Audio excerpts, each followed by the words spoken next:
বাংলার শেষ নবাব সিরাজউদ্দৌলা কোন যুদ্ধে পরাজিত হন? পলাশির যুদ্ধে। 1757 সালের 23শে জুন পলাশির যুদ্ধ অনুষ্ঠিত হয়ে থাকে।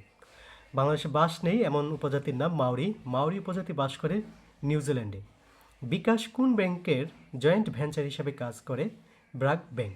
সবচেয়ে হালকা গ্যাস কোনটি? হাইড্রোজেন। সামাজিক যোগাযোগের মাধ্যম ফেসবুকের প্রতিষ্ঠাতা হচ্ছেন মার্ক জুকারবার্গ। 2004 সালে ফেসবুক প্রতিষ্ঠা করা হয়। বাংলাদেশে কোন জেলার সাথে ভারত এবং মিয়ানমারের সীমান্ত রয়েছে?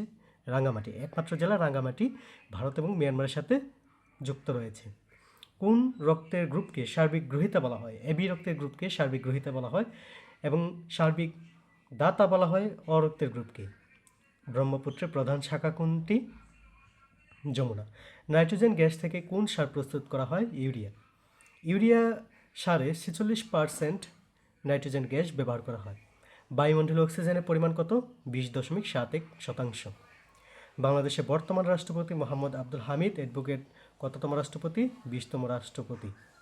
দেশে বর্তমানে মোট উপজেলার সংখ্যা 495টি। বর্তমান উপজেলার সংখ্যা 495টি।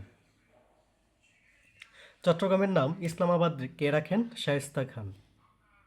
কত সালে হিন্দু সমাজে বিধবা বিবাহ প্রথা আইন চালু হয়? 1856 সালে। জাতীয় স্মৃতিসৌধে কয়টি ফলক রয়েছে? 7টি ফলক রয়েছে। বাংলাদেশের বিজ্ঞান জাদুঘর কোথায় অবস্থিত? ঢাকার আগারগাঁওয়ে। সূর্যকিরণ থেকে কোন ভিটামিন পাওয়া যায়? Vitamin D.